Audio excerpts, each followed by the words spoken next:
What would you do if you had to choose between millions of dollars and doing the right thing? In December 2024, Steph Curry faced exactly that choice in a matter of seconds. What happened next not only changed the life of a stranger, but touched the hearts of millions around the world and redefined what it means to be truly great. This is the real story of how a moment of compassion can transform everything. The December sun in San Francisco filtered through the windows of the international airport, creating golden reflections on the polished floors. Steph Curry adjusted his Warriors cap over his curls, keeping his head down as he walked through the busy corridors. The echo of hurried footsteps and conversations in different languages created the familiar symphony of American airports.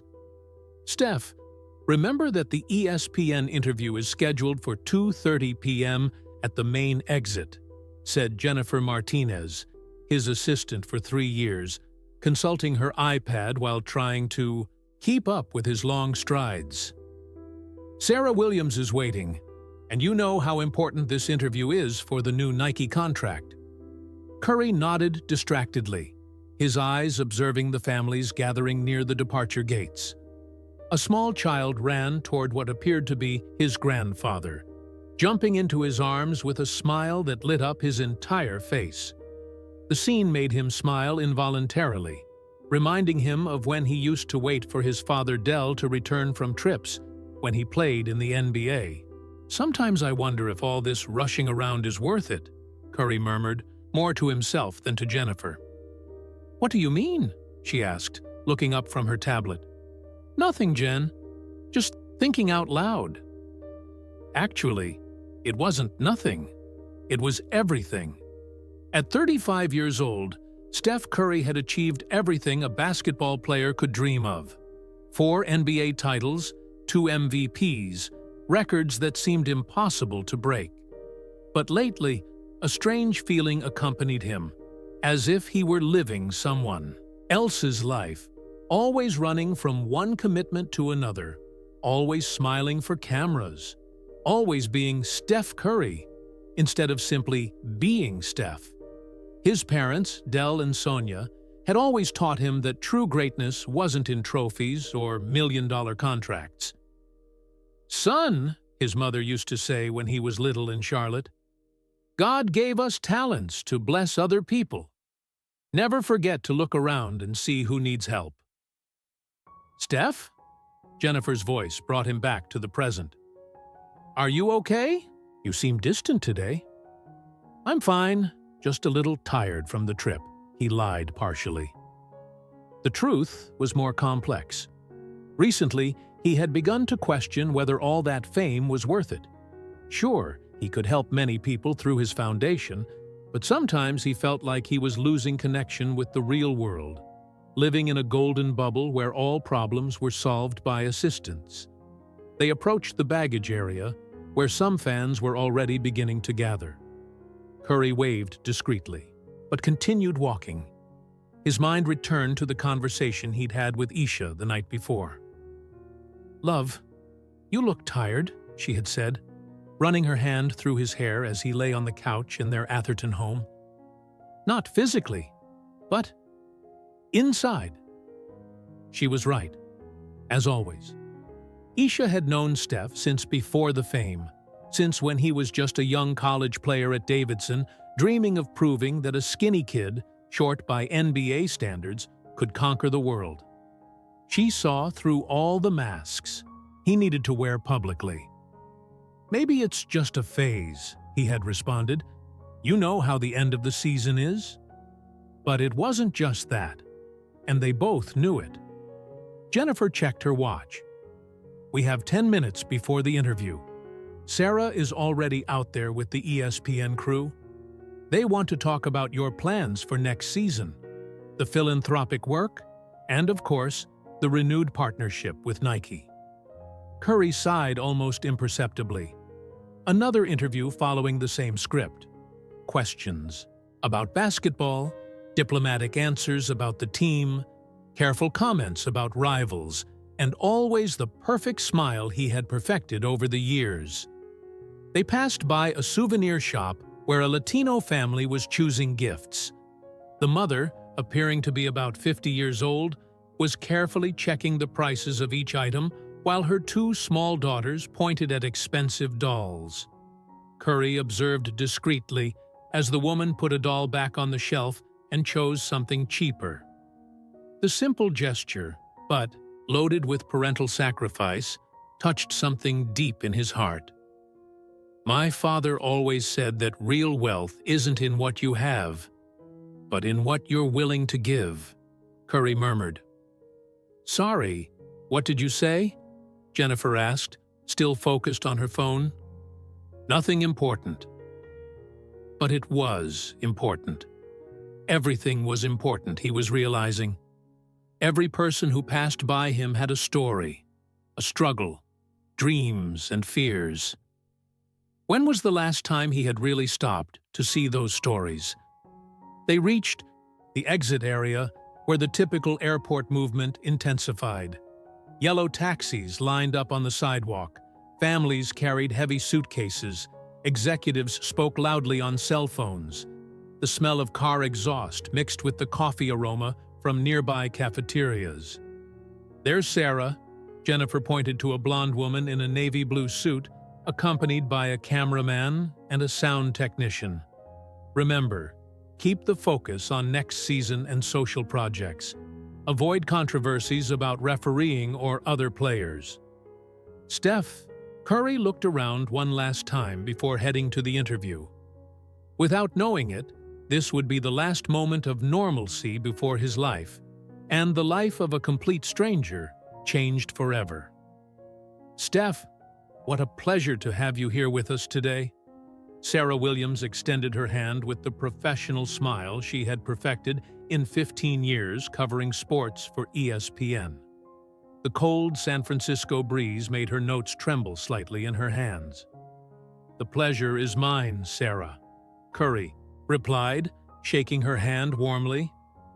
Even after so many years in the spotlight, he could still make each person feel like they were the most important in the world at that moment. The cameraman, a tall man named Marcus, adjusted his professional camera while checking the light. "The lighting is perfect here, Sarah. The sun is giving an incredible angle." "Perfect.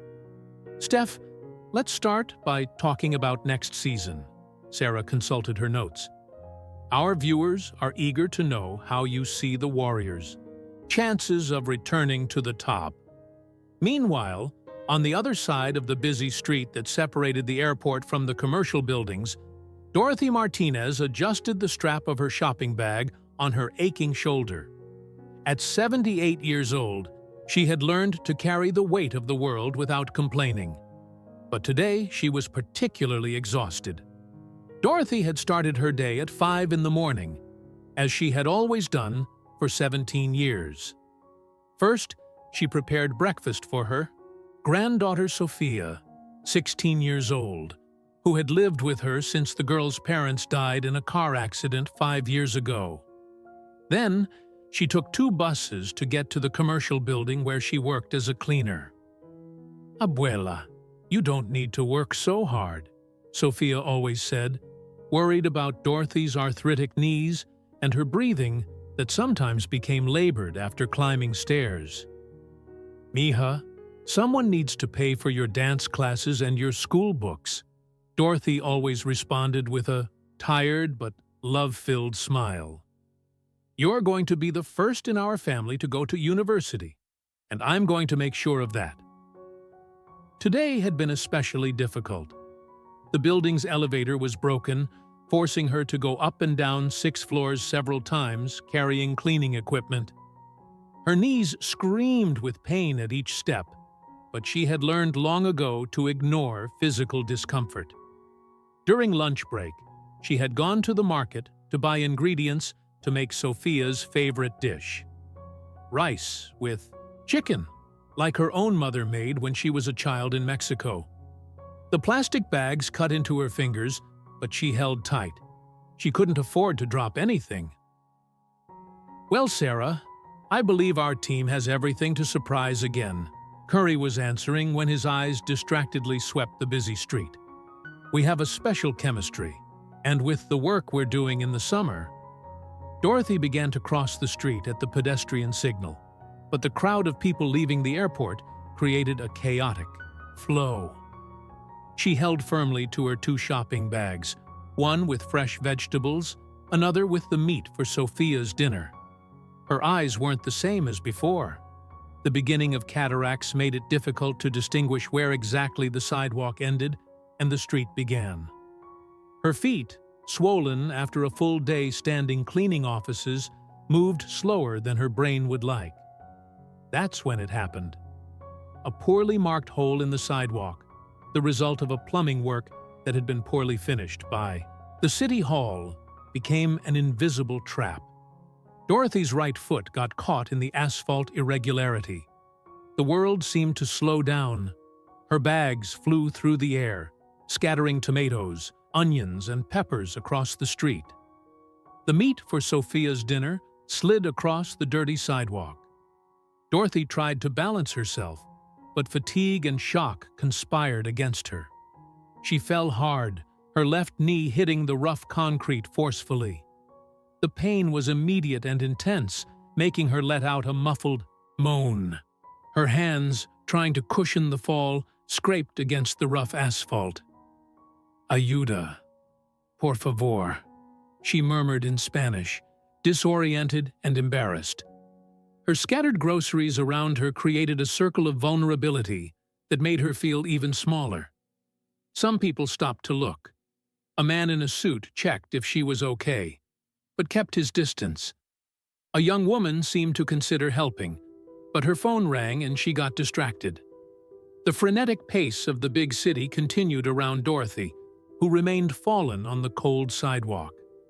Across the street, Curry was in the middle of an answer about leadership on the court, when his eyes caught the sudden movement.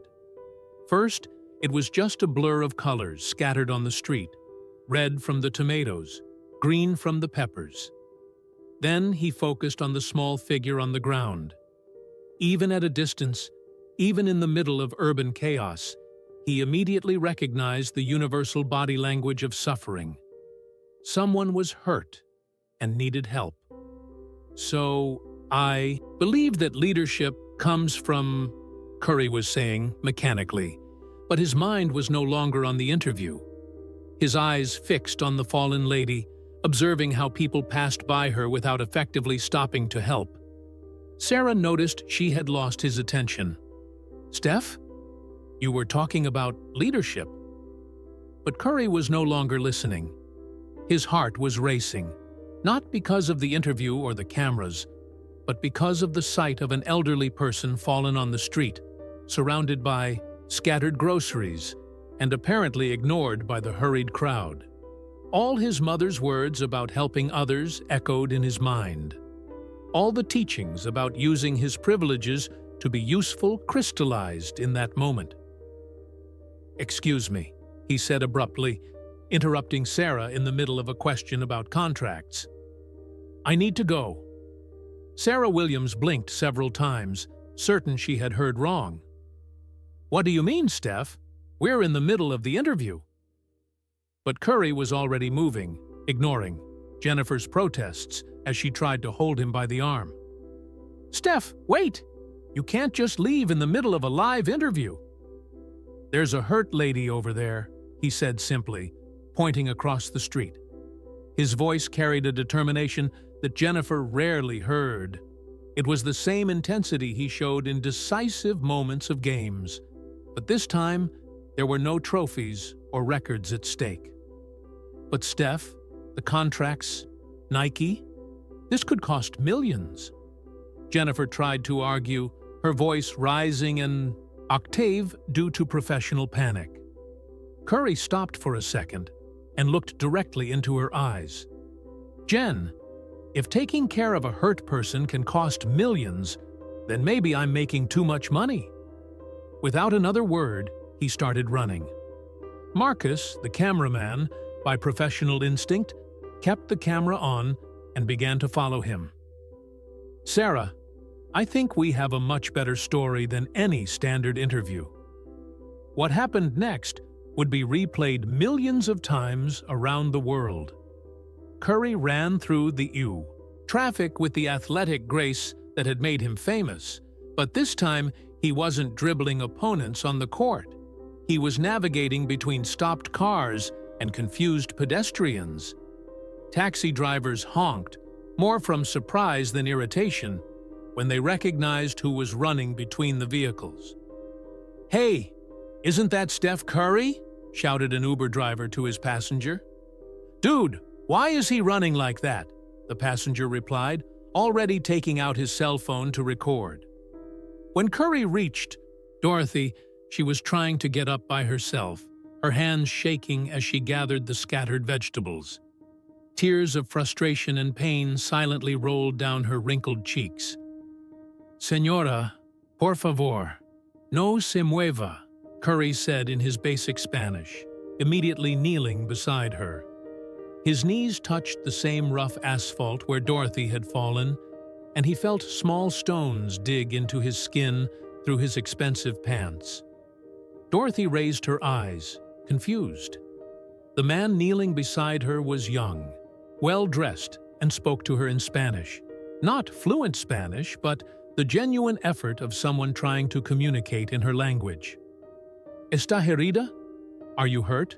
Curry asked, mixing English and Spanish, his hands hovering near her, wanting to help but respecting her personal space.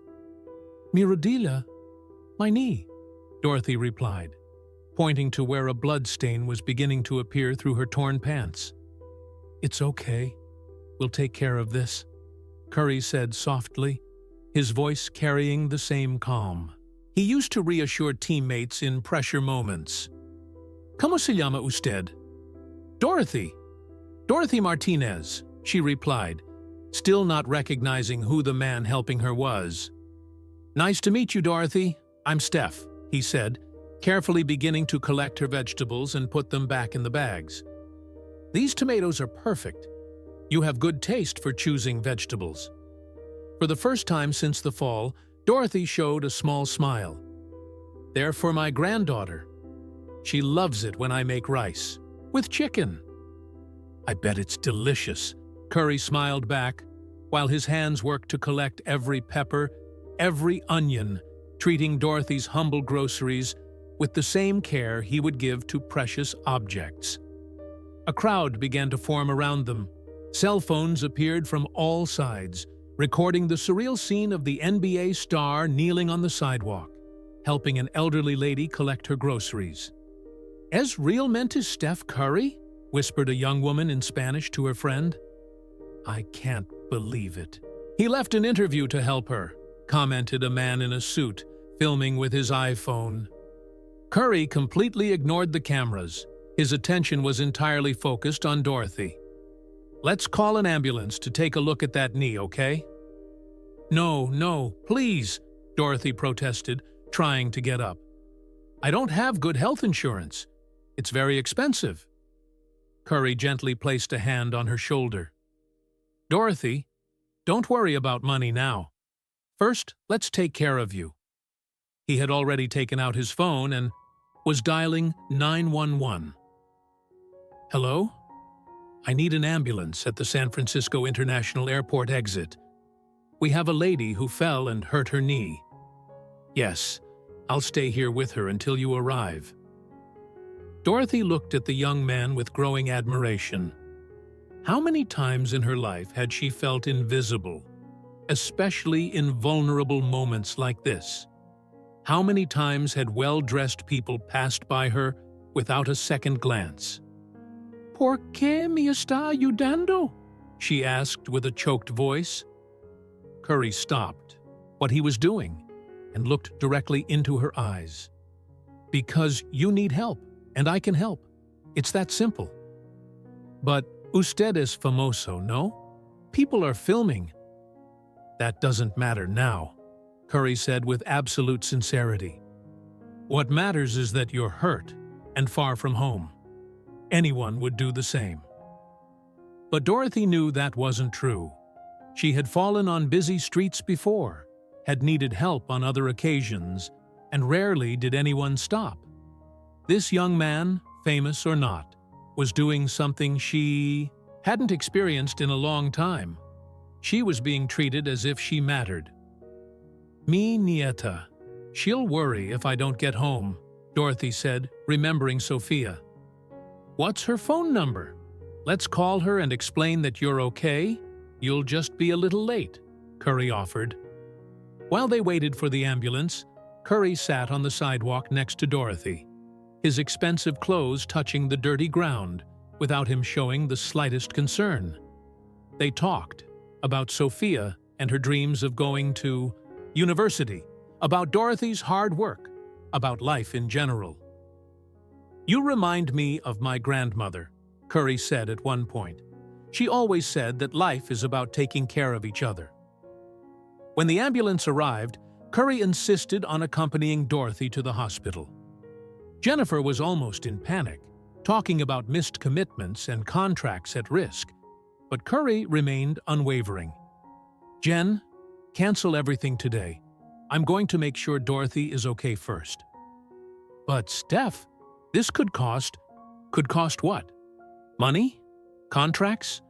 Curry interrupted her, his voice still gentle but firm. "Dorothy, do you want me to go with you to the hospital?" Dorothy, now lying on the paramedic's stretcher, held his hand. "Sí, por favor, if it's not too much trouble." "It's no trouble at all," he smiled. "It's exactly where I need to be." 3 hours later, at San Francisco General Hospital, Curry was sitting next to Dorothy's bed in the emergency room, helping her fill out insurance forms. The myeloma diagnosis had been better than they feared, just superficial injuries to the knee and scratches on her hands, nothing that wouldn't heal with a few stitches and rest. "Dr. Dice, I'm going to be fine." Dorothy smiled at him, her voice stronger now that the pain had diminished with the medication. "Gracias, Steph. No sé qué habría hecho sin usted." "You would have been fine anyway," Curry replied. "You're a strong woman, Dorothy. I can see that." At that moment, a 16-year-old Latina girl came running into the emergency room, her eyes red with worry. "Abuela, ¿estás bien?" "Sofía, mi amor." Dorothy extended her arms to her granddaughter. "Estoy bien, gracias a este joven amable." Sophia looked at Curry with curiosity, not initially recognizing him. To her, he was just the kind man who had helped her grandmother. "Muchas gracias, señor. My grandmother is everything to me." "And you're everything to her," Curry replied, observing the tight hug between the two. "She talked about you the whole time, about your dance classes, your plans for university." "Do you really want to go to university?" he asked Sophia. "Sí, I want to study medicine. I want to help people like you helped my abuela today," Sophia replied with determination in her eyes. At that moment, Curry knew he had made the right decision. Meanwhile, outside the hospital, the world was exploding. Videos of the incident had gone viral in a matter of hours. Curry kindness was trending all over Twitter. Special reports were being prepared. The simple gesture of one man helping another human being had touched something deep in the collective consciousness. Sarah Williams, from ESPN, had transformed what should have been a routine interview into the most important story of her career. What we witnessed today wasn't just an act of kindness, she was saying live to millions of viewers. It was a reminder that true greatness isn't in the records we break, but in the lives we touch. Social media was buzzing with reactions. "This is why Steph Curry is my hero. Not for the titles, but for the heart." Baseball, Mom 2019. "I cried watching this. When was the last time we stopped to help someone like this?"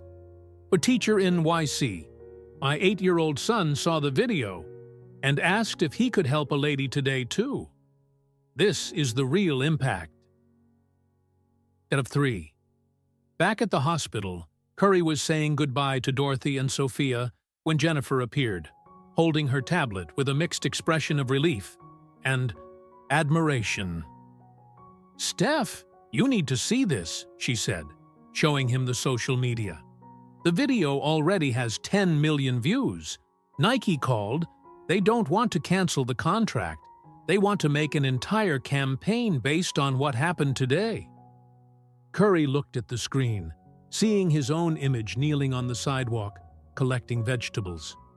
For a moment, he felt strange seeing that intimate moment transformed into viral content. But then he looked at Dorothy and Sophia, still holding hands, beside the bed. "You know what, Jen? I don't want to make any campaign about this," he said calmly, "but I want to do something better." "What do you mean?" "I'm going to create a fund to help elderly workers like Dorothy. People who have dedicated their lives to honest work and deserve dignity when they need medical help." Dorothy had understood enough English to grasp the essential. "Steph, usted no precisa." "Dorothy, you taught me something important today," Curry interrupted her. "You taught me that real life happens when we stop running from one commitment to another and start seeing the people around us." 3 months later, the Dorothy Martinez Foundation for Working Seniors had raised more than $2 million. Sophia had received a full scholarship to university, but on her own merit. Her grades had always been excellent. She just needed someone to notice. Dorothy became a local advocate for pedestrian safety, working with City Hall to fix dangerous sidewalks and improve signage.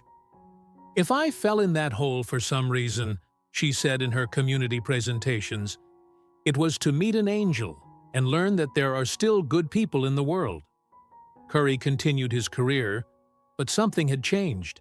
He began arriving earlier to games to talk with the cleaning staff, learned the names of security guards, always carried change for people experiencing homelessness.